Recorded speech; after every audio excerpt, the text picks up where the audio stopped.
రైతులు భూ యజమానులు ఎదుర్కొంటున్న సమస్యలకు పరిష్కారంపై ఇటీవల ముఖ్యమంత్రి చంద్రబాబు రెవెన్యూ శాఖకు కీలక కార్యాచరణ అప్పగించారు. దాని అమలు ఎలా ఉందో తెలుసుకోవడానికి క్షేత్రస్థాయిలో పరిస్థితులను పరిశీలించాలని నిర్ణయించారు. దీనిలో భాగంగా శుక్రవారం తూర్పు గోదావరి జిల్లా రాయవరంలో పర్యటించనున్నారు. అక్కడ జరుగుతున్న భూముల సర్వే, పట్టాదారు పాస్ పుస్తకాల పంపిణీ, ఇతర రెవెన్యూ అంశాలపై రైతులతో సీఎం నేరుగా మాట్లాడతారు. క్షేత్రస్థాయి పరిశీలనకు రైతుల భూముల వద్దకే ముఖ్యమంత్రి వెళ్లే అవకాశం ఉంది.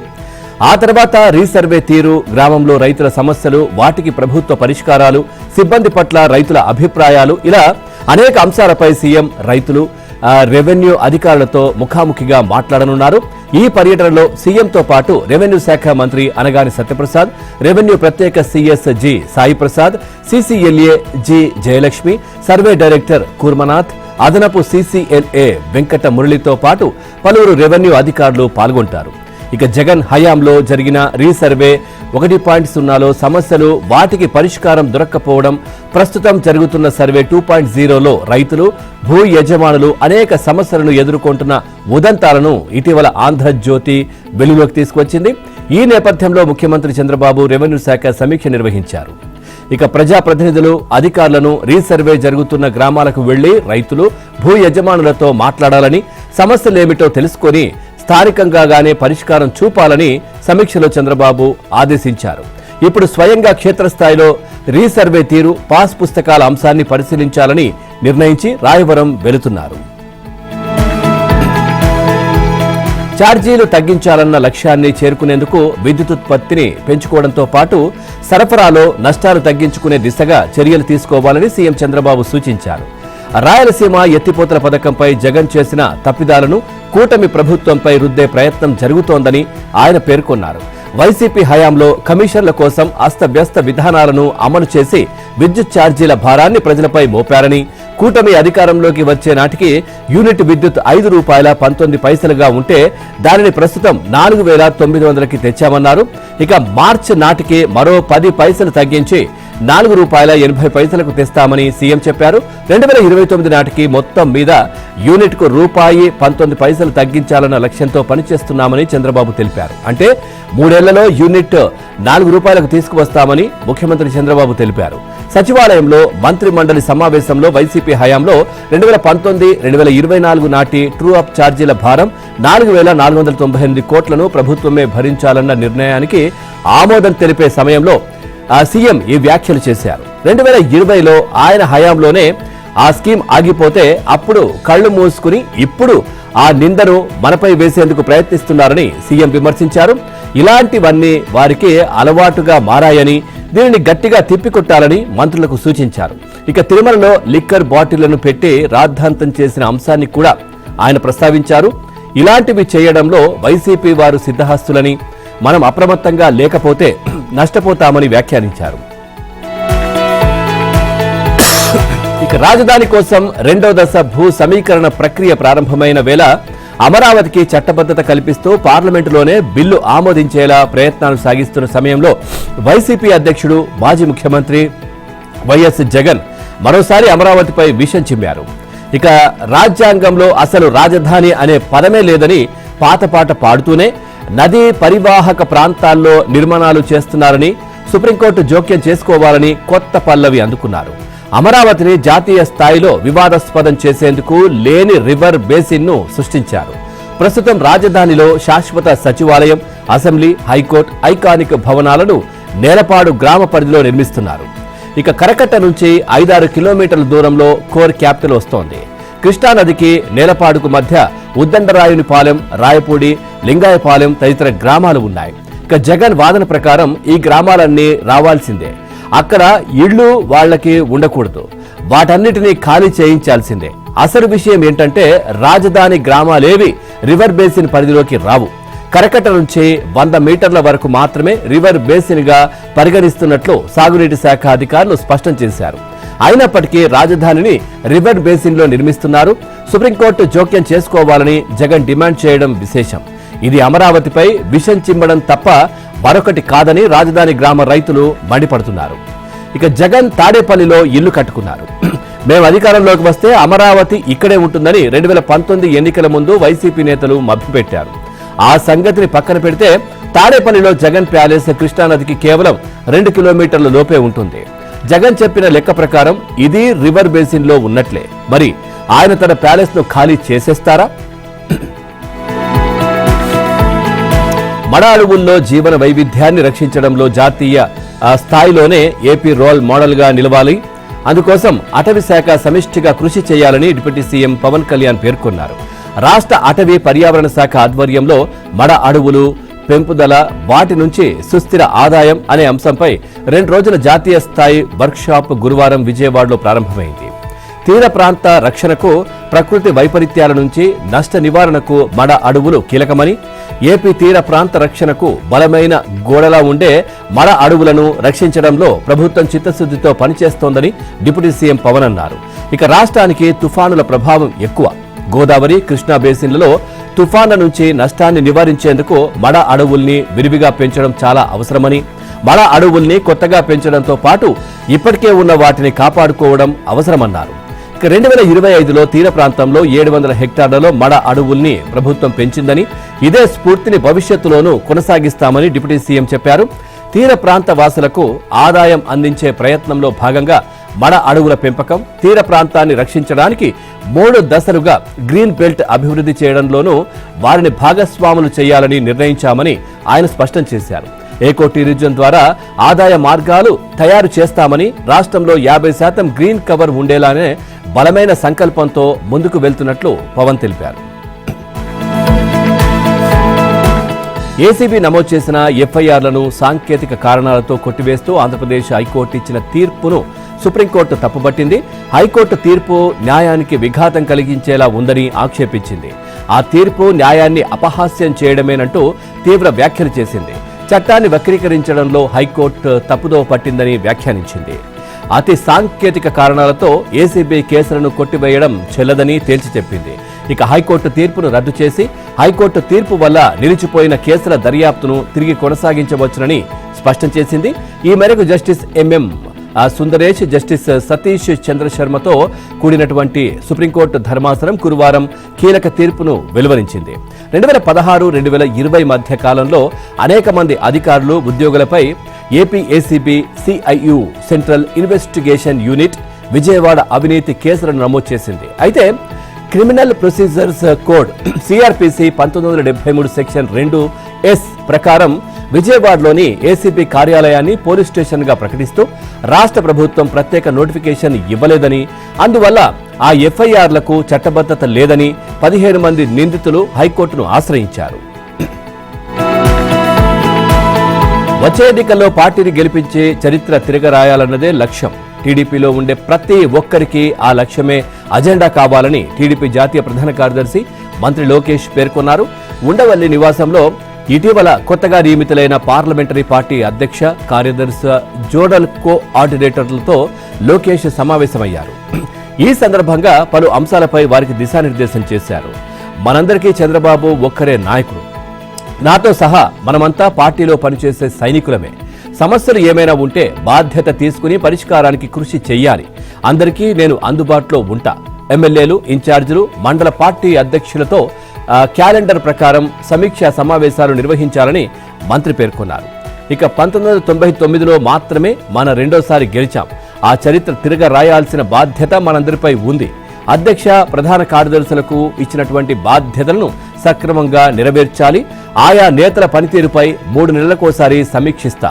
పనిచేయని వారిని మార్చడానికి వెనకాడబోము. ఉత్తమ కార్యకర్తలకే నామినేటెడ్ పదవుల్లో పెద్దపీట వేశామని స్పష్టం చేశారు. రాబోయే రోజుల్లో అందరం కలిసి పార్టీని బలోపేతం చేద్దాం. చంద్రబాబు ప్రతి అంశాన్ని పరిశీలిస్తున్నారు.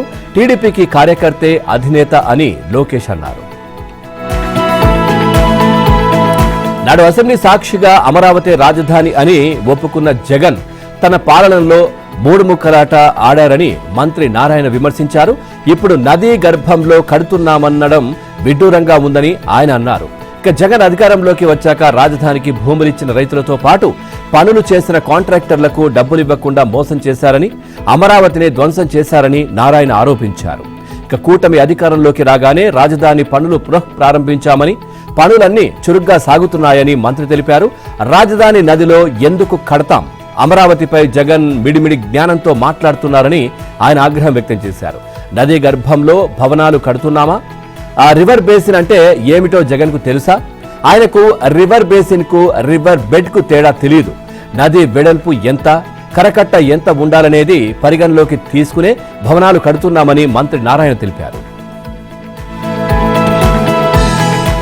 విజయవాడ దుర్గా గుడికి సంబంధించి విద్యుత్ శాఖ, దేవాదాయ శాఖల మధ్య నెలకొన్న సమస్య కొలికి వచ్చింది. భక్తుల మనోభావాలకు భంగం కలగకుండా ఆలయ పవిత్రత కాపాడేలా శాశ్వత పరిష్కారం దిశగా అడుగులు పడ్డాయి. గురువారం నాడు అమరావతిలోని సచివాలయంలో విద్యుత్ శాఖ మంత్రి గొట్టిపాటి రవికుమార్, దేవాదాయ శాఖ మంత్రి ఆనం రామనారాయణ రెడ్డి అధ్యక్షతన ఉన్నత స్థాయి సమీక్షా సమావేశం జరిగింది. ఇక దుర్గా గుడిపై విద్యుత్ సరఫరా నిలిపివేతతో పాటు సోలార్ ప్లాంట్ నుంచి ఉత్పత్తి అయిన విద్యుత్తును గ్రిడ్ కు కనెక్ట్ చేసే అంశాన్ని మంత్రులు సమీక్షించారు.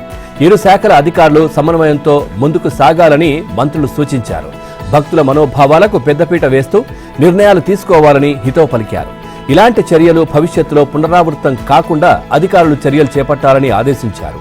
మరోవైపు దుర్గాగుడికి చెందిన 1 మెగావాట్ సోలార్ ప్లాంట్కు 2 500 కిలోవాట్ల సామర్థ్యం గల 2 నెట్ మీటర్ల ఏర్పాటుకు విద్యుత్ శాఖ అధికారులు అంగీకరించారు. అలాగే దుర్గాగుడికి సంబంధించిన పెండింగ్ లో ఉన్న విద్యుత్ బిల్లులను చెల్లించేందుకు దేవాదాయ శాఖ అధికారులు సుముఖత వ్యక్తం చేశారు. అయితే పెండింగ్ బకాయిలను విడతల వారీగా చెల్లించేందుకు కూడా ఇరు శాఖల ఉన్నతాధికారుల మధ్య ఈ సమీక్షా సమావేశంలో సయోధ్య కుదిరింది. కోనసీమ విశిష్ట సంప్రదాయమైన జగన్న తోట ప్రభ తీర్థాన్ని రాష్ట్ర పండుగగా గుర్తిస్తూ మంత్రిమండలి తీసుకున్న నిర్ణయం చారిత్రకమని మంత్రి కందుల దుర్గేష్, రాష్ట్ర సాంస్కృతిక సృజనాత్మక సమితి చైర్పర్సన్ తేజస్వి పొడపాటి కొనియాడారు. ఈ మేరకు ఆమోదం తెలిపినటువంటి ముఖ్యమంత్రి నారా చంద్రబాబు నాయుడుకు వారు ధన్యవాదాలు తెలిపారు. ఇక 400 ఏళ్ల సుదీర్ఘ చరిత్ర కలిగిన ప్రభల తీర్థానికి రాష్ట్ర పండుగ హోదా కల్పించడం ద్వారా ఆ తెలుగువారి సంస్కృతికి, ఆచారాలకు ప్రభుత్వం పెద్దపీట వేసిందని హర్షం వ్యక్తం చేశారు. ఈ నిర్ణయంతో కోనసీమ ప్రాంతం ఆధ్యాత్మిక పర్యాటక కేంద్రంగా అంతర్జాతీయ స్థాయిలో మరింత గుర్తింపు పొందుతుందని, తద్వారా ప్రాంతీయ అభివృద్ధి సాధ్యమవుతుందని ఆశాభావం వ్యక్తం చేశారు. సంక్రాంతి పండుగ వేళ కనుమనాడు నిర్వహించే ఈ తీర్థం 11 పురాతన శైవ క్షేత్రాల కలయికతో అత్యంత వైభవంగా జరుగుతుందని వారు వివరించారు. తెలంగాణలో 1వ తరగతి నుంచి 10వ తరగతి వరకు ప్రస్తుతం ఉన్న సిలబస్లో మార్పులు జరగనున్నాయి. ఈ అంశంపై ప్రభుత్వం ప్రత్యేకంగా దృష్టి సారించింది. ప్రస్తుత భవిష్యత్ అవసరాలకు తగినట్టు 1 నుంచి 10వ తరగతి వరకు సిలబస్ను మార్చాలని, ఇందుకు వెంటనే కసరత్తు ప్రారంభించాలని ముఖ్యమంత్రి రేవంత్ రెడ్డి ఆదేశించారు. ఇక ప్రస్తుతం కొడంగల్ నియోజకవర్గ పరిధిలోని ప్రభుత్వ పాఠశాలల్లో స్వచ్ఛంద సంస్థల ద్వారా అమలు చేస్తున్న బ్రేక్ఫాస్ట్, మధ్యాహ్న భోజన పథకాన్ని రాష్ట్ర వ్యాప్తంగా అమలు చేయడానికి ఉన్న అవకాశాలను పరిశీలించాలని అధికారులను సూచించారు. ఇక ప్రభుత్వ ప్రధాన కార్యదర్శి రామకృష్ణారావుతో కలిసి విద్యాశాఖపై సీఎం రేవంత్ రెడ్డి సచివాలయంలో గురువారం అధికారులతో సమీక్ష నిర్వహించారు. గతంలో గాంధీ కుటుంబాన్ని, రాహుల్, సోనియాను అడ్డగోలుగా తిట్టిన రేవంత్ రెడ్డిని పక్కన పెట్టుకుని తనను తిట్టిపోయడం తగదని కాంగ్రెస్ నేతలకు దమ్ముంటే సీఎంను నిలదీయాలని బీఆర్ఎస్ వర్కింగ్ ప్రెసిడెంట్ కేటీఆర్ సూచించారు. ఇక 1000 మందిని బలి తీసుకున్నటువంటి బలిదేవత సోనియా అంటూ మాట్లాడిన వ్యక్తిని ముఖ్యమంత్రిని చేసుకున్న కాంగ్రెస్ ఎమ్మెల్యేలు, నేతలు గతం మర్చిపోయారా అని ప్రశ్నించారు. రాహుల్ను ముద్దపప్పు అంటూ రేవంత్ విమర్శించారని తాను గుర్తు చేస్తే తనను తప్పుపట్టడం సరికాదన్నారు. తెలంగాణ భవన్లో గురువారం గొట్ట నరేందర్ యాదవ్ ఆధ్వర్యంలో శేర్లింగంపల్లికి చెందిన పలువురు నాయకులు, కొల్లాపూర్ నియోజకవర్గం పరిధిలోని చిన్నాంబాని సర్పంచ్తో పాటు అతడి అనుచరులను బీఆర్ఎస్లో చేరారు. కృష్ణా జలాల వినియోగ లెక్కలు తేల్చేందుకు టెలిమెట్రీల కోసం కేటాయించిన 4.18 కోట్ల నిధులను కేబీఆర్ఎంబీ ద్వారా మళ్లిస్తుంటే తెలంగాణ ప్రభుత్వం చోద్యం చూడడం సిగ్గుచేటని బీఆర్ఎస్ నేత ఎమ్మెల్యే హరీష్ రావు ధ్వజమెత్తారు. టెలిమెట్రీల ఏర్పాటులో కేంద్ర రాష్ట్ర ప్రభుత్వాలు నిర్లక్ష్య వైఖరి ప్రదర్శిస్తున్నాయని ఓ ప్రకటనలో ఆరోపించారు. ఇక టెలిమెట్రీల ఏర్పాటును ఆలస్యం చేస్తే ఉద్దేశపూర్వకంగా ఏపీకి సహకరించడం దుర్మార్గమని మండిపడ్డారు. కృష్ణా జలాల విషయంలో తెలంగాణ హక్కులను కాపాడాల్సిన కేఆర్ఎంబీ రాష్ట్ర ప్రభుత్వ అలసత్వాన్ని ఆసరాగా చేసుకుని తెలంగాణకు అన్యాయం చేస్తోందని హరీష్ రావు పేర్కొన్నారు. మద్యం అమ్మకాల విషయంలో ప్రభుత్వం పలు కీలక నిర్ణయాలు తీసుకుంది. ప్రభుత్వం నుంచి మద్యం దిగుమతి చేసుకునే మద్యం ధరల్లో షాపులు, బార్ల మధ్య ఉన్నటువంటి వ్యత్యాసాన్ని తొలగించేందుకు ఏఆర్ఈటీ అడిషనల్ రిటైర్డ్ ఎక్సైజ్ ట్యాక్స్ ను రద్దు చేయాలని నిర్ణయించింది. మద్యం షాపుల లైసెన్సీలకు ఎంఆర్పీపై మార్జిన్ 1% పెంచాలని, వీటి వల్ల ఏర్పడే ఆదాయ నష్టాన్ని భర్తీ చేసుకునేందుకు మద్యం ధరలను లిక్కర్ సీసాపై ₹10 పెంచాలని నిర్ణయించింది. ఈ అంశంపై మంత్రివర్గ ఉపసంఘం చేసిన సిఫార్సులను గురువారం జరిగిన కేబినెట్ ఆమోదించింది. ఇక పేదలను ఉద్దేశించి ప్రవేశపెట్టిన ఆ క్వార్టర్ 99 బ్రాండ్లపై ధరలు పెంచడం లేదు.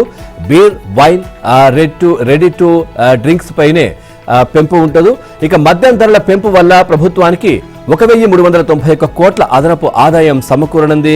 ఏఆర్ఈటీ రద్దుతో 340 కోట్ల నష్టం వాటిల్లుతుంది. అలాగే షాపుల లైసెన్సీలకు 1% మార్జిన్ పెంచడం వల్ల కూడా కొంత ఆదాయం కోల్పోవాల్సి ఉంటుంది.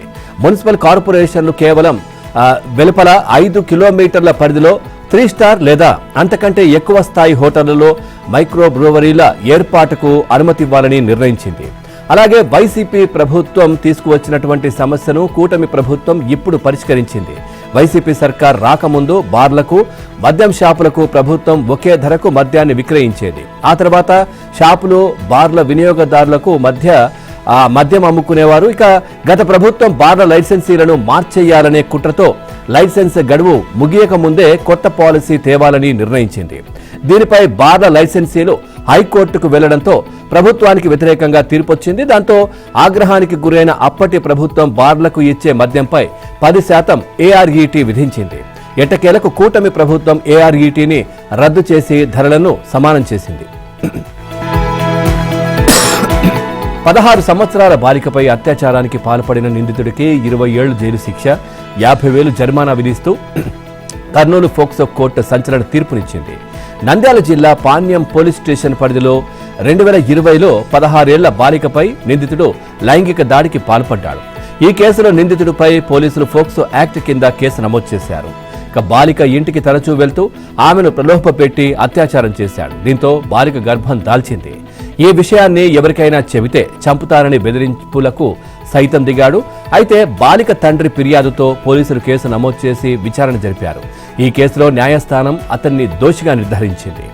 అయితే నిందితుడు పరారీలో ఉండడంతో 4 ఏళ్లుగా పెండింగ్లో ఉన్న నాన్ బెయిలబుల్ వారెంట్తో పాణ్యం పోలీసుల ప్రత్యేక బృందం కర్ణాటక గుల్బర్గా ప్రాంతంలో నిందితుడిని అరెస్ట్ చేశారు. దీంతో కోర్టు అతడికి నేరం రుజువు కావడంతో 20 ఏళ్లు జైలు శిక్ష, ₹1,00,000 జరిమానా విధిస్తూ ఫోక్సో కోర్టు న్యాయాధికారి తీర్పునిచ్చారు. మచిలీపట్నం మున్సిపల్ కమిషనర్పై హైకోర్టు మండిపడింది. పిటిషనర్ సమర్పించిన డాక్యుమెంట్లను పరిశీలించి భవనాన్ని తనిఖీ చేసిన అనంతరం ఆక్యుపెన్సీ సర్టిఫికేట్ జారీపై నిర్ణయం తీసుకోవాలని సీజే నేతృత్వంలోని ధర్మాసనం ఉత్తర్వులు ఇచ్చిన తర్వాత కూడా వివరణ కోరుతూ కమిషనర్ నోటీసులు జారీ చేయడం ఏంటని ప్రశ్నించింది. కోర్టు ఉత్తర్వులంటే డబ్బులాటగా ఉందా అంటూ ఘాటు వ్యాఖ్యలు చేసింది. మున్సిపల్ కమిషనర్ చర్యలు కోర్టు ధిక్కరణ కిందికి వస్తాయని పేర్కొంది. ఆయనపై సుమోటో కోర్టు ధిక్కరణ చర్యలు ప్రారంభిస్తామని హెచ్చరించింది. కోర్టు ఆదేశాలు అమలు చేయకుండా పదే నోటీసులు ఇచ్చి ఎందుకు వివరణ కోరుతున్నారో చెప్పాలని కమిషనర్ను ఆదేశించింది. పిటిషన్పై తదుపరి విచారణను ఫిబ్రవరి 9కి వాయిదా వేసింది. ఈ మేరకు హైకోర్టు న్యాయమూర్తి జస్టిస్ ఎన్ హరినాథ్ గురువారం ఉత్తర్వులు ఇచ్చారు. ఇక మచిలీపట్నం వైసీపీ కార్యాలయానికి ఆక్యుపెన్సీ సర్టిఫికేట్ ఇచ్చేందుకు నిరాకరిస్తూ మున్సిపల్ కమిషనర్ జారీ చేసిన ఎండార్స్మెంట్ను సవాల్ చేస్తూ వైఎస్ఆర్సీపీ కృష్ణా జిల్లా అధ్యక్షుడు పేర్ని నాని హైకోర్టులో పిటిషన్ దాఖలు చేశారు. కోర్టు ఆదేశాలకు అనుగుణంగా మున్సిపల్ కమిషనర్కు డాక్యుమెంట్లు అందజేశామన్నారు. ఆక్యుపెన్సీ సర్టిఫికేట్ ఇచ్చేందుకు నిరాకరిస్తూ ఎండార్స్మెంట్ ఇచ్చారని, నిర్మాణ పనులు ఆపాలని నోటీసులు ఇచ్చారన్నారు. దీనిపై న్యాయమూర్తి స్పందిస్తూ కమిషనర్కు కోర్టు ఉత్తర్వులు అర్థం కావడం లేదా ఆంగ్లం రాదనుకోవాలా అని ప్రశ్నించారు. కోర్టు ఉత్తర్వులు అంటే డబ్బులాటగా ఉందని మండిపడ్డారు. శ్రీశైలం వెళ్లే పాదయాత్రికులపై అటవీశాఖ తాత్కాలిక ఆంక్షలు విధించింది. మహాశివరాత్రికి తెలుగు రాష్ట్రాల నుండి కొంతమంది భక్తులు పాదయాత్రగా శ్రీశైలం చేరడం కొన్ని సంవత్సరాల నుండి ఆనవాయితీ. అయితే ఈ ఏడాది దేశంలో అన్ని టైగర్ రిజర్వ్ ప్రాంతాల్లో 4 సంవత్సరాలకు ఒకసారి నిర్వహించే అఖిల భారత పులుల గణన కార్యక్రమాన్ని నిర్వహిస్తున్న సందర్భంగా నాగార్జున సాగర్ శ్రీశైలం రిజర్వ్ ఫారెస్ట్ పరిధిలో కూడా చేపట్టినట్లు Atmakur project tiger division deputy director Vignesh అపోవా తెలిపారు. ఈ కారణంగా ఆత్మకూరు, నాగులూటి, శ్రీశైలం రేంజ్లో ఫిబ్రవరి 13వ తేదీ వరకు ఈ లెక్కింపు ప్రక్రియ కొనసాగుతుందన్న పాదయాత్రికులను ఎవరిని అడవిలోకి అనుమతించడం లేదన్నారు. దీనిపై తాత్కాలిక ఆంక్షలు విధించినట్లు అపోవా తెలిపారు. ఫిబ్రవరి 8 నుంచి 15 వరకు వెంకటాపురం నుండి హటకేశ్వరం వరకు పెంచెరువు, నాగులూటి మార్గం గుండా పాదయాత్రలకు అనుమతిస్తున్నట్లు డీడీ వెల్లడించారు. అటవీ శాఖ ఆదేశాలను భక్తులు పాటించాలని ఆయన విజ్ఞప్తి చేశారు. చాలిచాలని వేతనాలతో కష్టాలు పడుతున్న అర్చకులను ఆదుకోవాలని, వారి వేతనాలు పెంచాలని తెలంగాణ అర్చక సంఘం చైర్మన్ గంగు ఉపేంద్ర శర్మ విజ్ఞప్తి చేశారు. కొమరవెల్లి మల్లికార్జున స్వామి పుణ్యక్షేత్రంలో ఉమ్మడి మెదక్ జిల్లా అర్చక జేఏసీ అధ్యక్షుడు కృష్ణమాచార్య శ్రీనివాస్ ఆధ్వర్యంలో సమావేశం జరిగింది. రాష్ట్రంలోని దేవాదాయ శాఖలో విధులు నిర్వహిస్తున్నటువంటి అర్చకుల వేతనాల్లో తేడాలు ఉండడం వల్ల వారికి అన్యాయం జరుగుతోందని ఉపేంద్ర శర్మ పేర్కొన్నారు. అర్చకులకు సరైన వేతనాలు, ఉద్యోగ భద్రత లేకపోవడం వల్ల వారి కుటుంబాలు ఆర్థిక ఇబ్బందులు ఎదుర్కొంటున్నాయని తెలిపారు. భక్తులకు నిత్యం సేవలు అందిస్తున్న అర్చకుల సమస్యలను ప్రభుత్వం పరిష్కరించి వారికి అండగా నిలవాలని అర్చకుల సంఘం విజ్ఞప్తి చేసింది. ప్రైవేట్ ట్రావెల్స్ సంక్రాంతి పండుగను క్యాష్ చేసుకుంటున్నాయి. ప్రయాణికుల అవసరాన్ని ఆసరాగా తీసుకుని టికెట్ ధరలు భారీగా పెంచేశాయి. దీంతో హైదరాబాద్లోని రాజేంద్ర నగర్లో రవాణా శాఖ అధికారులు దాడులు నిర్వహించారు. ప్రైవేట్ ట్రావెల్స్ బస్సుల్లో అధికంగా డబ్బులు వసూలు చేస్తున్నట్టు గుర్తించి 5 బస్సులపై కేసులు నమోదు చేశారు. ఇదిలా ఉంటే సంక్రాంతి, దసరా లాంటి పండుగలు వచ్చాయంటే ప్రైవేట్ ట్రావెల్స్ ధరలను భారీగా పెంచేస్తున్నాయి. పాత టికెట్ ధరలపై అధికంగా 100 నుండి 200 వసూలు చేస్తున్నారు. కొన్నిసార్లు అంతకంటే ఎక్కువే వసూలు చేస్తున్నాయి. దీంతో ఆకస్మిక ప్రయాణం చేసే ప్రయాణికులు తీవ్ర ఇబ్బందులు ఎదుర్కొంటున్నారు. ఇక హైదరాబాద్ ఆరాంఘర్ చౌరస్తా వద్ద నిబంధనలకు విరుద్ధంగా నడుపుతున్న ప్రైవేటు బస్సులను గుర్తించి సంబంధిత యాజమాన్యాలపై చర్యలు తీసుకున్నారు. బస్సులకు సంబంధించిన పేపర్లు, డ్రైవింగ్ లైసెన్సులు, ఫిట్నెస్ సర్టిఫికెట్లు, బీమా పత్రాలు, పర్మిట్లను అధికారులు పరిశీలించారు. ప్రయాణికుల భద్రత దృష్ట్యా ఈ తనిఖీలు కొనసాగుతాయని, చట్టాన్ని ఉల్లంఘించి వాహనాలు నడిపితే చర్యలు తప్పవని ఆర్టీఏ అధికారులు హెచ్చరించారు. తెలంగాణను చలిపులి వణికిస్తోంది. ఉత్తర భారతం నుంచి వీస్తున్నటువంటి శీతల గాలుల ప్రభావంతో కనిష్ట ఉష్ణోగ్రతలు భారీగా పడిపోయాయి. ఉదయం, సాయంత్రం వేళల్లో జనం ఇళ్ల నుంచి బయటకు రావడానికే జంకుతున్నారు. ఏజెన్సీ ప్రాంతాల్లో చలి తీవ్రత మరింత ఎక్కువగా ఉంది. ఇక గురువారం కొమరం భీం ఆసిఫాబాద్ జిల్లా తీర్యాని మండలం గిన్నెధరిలో 5.9 డిగ్రీల అత్యల్ప ఉష్ణోగ్రత నమోదైంది. అదే జిల్లా సిర్పూర్ యూలో 6, సంగారెడ్డి జిల్లా కోహిర్లో 6.2, అదే జిల్లా దిగ్వాల్లో 7.3, ఆసిఫాబాద్ జిల్లా కెరిమెరిలో 7.6, ఆదిలాబాద్ జిల్లా అర్లీ, సంగారెడ్డి జిల్లా ఆల్గోడ్లో 7.9 డిగ్రీల ఉష్ణోగ్రతలు రికార్డయ్యాయి. చాలా ప్రాంతాల్లో 10 డిగ్రీల లోపే ఉష్ణోగ్రతలు నమోదయ్యాయి. కేరళలోని శబరిమల అయ్యప్ప స్వామి ఆలయంలో భక్తుల రద్దీ కొనసాగుతోంది. మరోవైపు శబరిమలలో మకర విళక్కు పూజలు ఘనంగా జరుగుతున్నాయి. దీంతో మకర జ్యోతి వేడుకలకు శబరిమల సర్వాంగ సుందరంగా ముస్తాబవుతోంది. జనవరి 14న 1,00,000 మందికి పైగా భక్తులు జ్యోతి దర్శనం కోసం వస్తారని దేవస్థానం బోర్డు అంచనా వేసింది. ఇక తొలిసారిగా ఫోటోలతో కూడినటువంటి పాసులు 900 బస్సులను భక్తుల కోసం అందుబాటులో ఉంచుతున్నారు. జనవరి 14న 35,000 మందికే అనుమతి ఉండడంతో రద్దీ నియంత్రణకు స్పాట్ బుకింగ్ నిలిపివేశారు. భక్తులకు అన్నదానం, వసతి సౌకర్యాలు కల్పించారు. ఇదిలా ఉండగా శబరిమల ఆలయానికి భక్తుల తాకిడి పెరగడంతో కానుకలు, హుండీ లెక్కింపులు జరుగుతున్నాయి. దేవస్థానం ఖజానాలో నాణాలు కొండల్లా పేరుకుపోయాయి. ప్రతిరోజు కానుకల హుండీలోని నోట్ల నుండి నాణాలను వేరు చేసి ఖజానాలోని ఒక భాగంలో ఉంచుతున్నారు. ఇక మండల కాలం నుండి మరియు మకర విలక్కు పండుగ ప్రారంభమైన తర్వాత వచ్చినటువంటి నాణాలు కొండల్లా పేరుకుపోతున్నాయి. అయితే దేవస్థానంలో డబ్బులు, నాణాలు లెక్కించడానికి తగిన సిబ్బంది లేకపోవడంతో లెక్కింపు ప్రక్రియ ఆలస్యమవుతోంది. ప్రముఖ పర్యావరణ ఉద్యమకారుడు, విద్యావేత్త, సామాజిక కార్యకర్త సోనం వాంగ్చుక్ జాతీయ భద్రతా చట్టం కింద నిర్బంధించడాన్ని వ్యతిరేకిస్తూ ఆయన భార్య గీతాంజలి జే ఆంగ్మో దాఖలు చేసిన పిటిషన్ను సుప్రీంకోర్టు గురువారం విచారించింది. ఆంగ్మో పిటిషన్ను సీనియర్ న్యాయవాది కపిల్ సిబాల్ సుప్రీంకోర్టులో వాదించారు. ఇక హింసకు వ్యతిరేకంగా మాట్లాడి జాతి నిర్మాణంలో 30 అవార్డులు అందుకున్న సోనం వాంగ్చుక్ను ఇప్పుడు నేరస్తుడిగా చిత్రీకరిస్తున్నారని ఆయన భార్య సుప్రీంకోర్టులో వాపోయారు. ఇక సోనం వాంగ్చుక్ నిర్బంధాన్ని సవాల్ చేస్తూ సిబల్ ఆయన నిర్బంధానికి సంబంధించిన పూర్తి కారణాలు అందించలేదని, దీనికి వ్యతిరేకంగా వాదించేందుకు సరైన అవకాశం కూడా ఎప్పుడు ఇవ్వలేదని వాదించారు. ఇక నిర్బంధానికి కారణాలు నిర్బంధించబడిన వ్యక్తికి అందించకపోతే VTA డెట్ అని చట్టం నిర్దేశిస్తుందని కపిల్ సిబాల్ వాదించారు. కాగా ప్రభుత్వాలకు ప్రజాశాంతికి జాతీయ భద్రతకు ముప్పుగా భావించే వ్యక్తులపై ముందస్తు చర్య తీసుకునే అధికారం ఇచ్చే NSA చట్టం కింద గత ఏడాది సెప్టెంబర్ 26న అదుపులోకి తీసుకున్నారు. తర్వాత ఆయనను జోధ్పూర్కు తరలించారు. రాజ్యాంగంలోని 6వ షెడ్యూల్ కింద రాష్ట్ర హోదా మరియు రక్షణను డిమాండ్ చేస్తూ లడాఖ్లోని లెఫ్ట్లో జరిగిన నిరసనల సందర్భంగా హింస చెలరేగడంతో ఆయనపై కఠినమైన జాతీయ భద్రతా చట్టం కింద అభియోగాలు మోపారు. దీనిపై అతని భార్య సుప్రీంకోర్టును ఆశ్రయించింది. ప్రపంచవ్యాప్తంగా పిల్లలు ఎక్కువగా ఇష్టపడే ఆహార పదార్థాల తయారీ సంస్థ నెస్లేపై గల్ఫ్ దేశాలు అప్రమత్తమయ్యాయి. మార్కెట్లో ఉన్న నెస్లే బేబీ ఫుడ్ ఉత్పత్తులలో కొన్నిటిని ప్రాణాంతక బ్యాక్టీరియా ఉందన్న ఆరోపణలతో వాటిని రీకాల్ చేస్తున్నారు. ఇప్పటికే ప్రపంచవ్యాప్తంగా పెద్ద సంఖ్యలో నెస్లే ఉత్పత్తులను రీకాల్ చేస్తున్నారు. ఇక యూరప్ ప్రారంభమై ఆఫ్రికా, ఆసియా, అమెరికాలకు వ్యాపించిన ఈ సంక్షోభంలో UAEతో సహా గల్ఫ్ దేశాలు ఇప్పుడు హై అలర్ట్ ప్రకటించాయి. ఈ చర్యలకు కారణం ముడి పదార్థాలలో ఒక దానిలో బాసిల్లస్ సిరస్ అనే బ్యాక్టీరియా ఉండడమేనని తెలుస్తోంది. ఇక UAEతో పాటు సౌదీ అరేబియా, కువైట్, ఖతార్ దేశాలు కూడా ఈ ఉత్పత్తులపై ప్రజలను హెచ్చరించాయి. Saudi food and drug authority, Qatar ఆరోగ్య మంత్రిత్వ శాఖ నెస్లే బేబీ ఫుడ్ ప్యాకెట్లను ఉపయోగించవద్దని సూచించాయి. కువైట్లో రేషన్ కార్డుల ద్వారా అందించే వాటిలో ఈ ఉత్పత్తులు చేర్చలేదని అధికారులు స్పష్టం చేశారు. ఇదిలా ఉంటే ముడి పదార్థాలలో సమస్య కనుగొన్నట్లు నెస్లే తెలిపింది. ఉత్పత్తులను తిరిగి ఇచ్చే డబ్బు వాపసు పొందే సౌకర్యాన్ని కూడా కంపెనీ కల్పించిందని, అనుమానం ఉన్నవారు కంపెనీ హెల్ప్ లైన్ నంబర్ను సంప్రదించవచ్చునని పేర్కొంది. ఆ ఉత్పత్తులను దుకాణాలకు ఆన్లైన్ ప్లాట్ఫారంల నుండి తొలగిస్తున్నట్లు తెలిపింది. రష్యా నుంచి చమురు కొనుగోలు చేస్తుందన్న అక్కసుతో భారత్పై రగిలిపోతున్న ట్రంప్ మరో కీలక నిర్ణయం తీసుకున్నారు.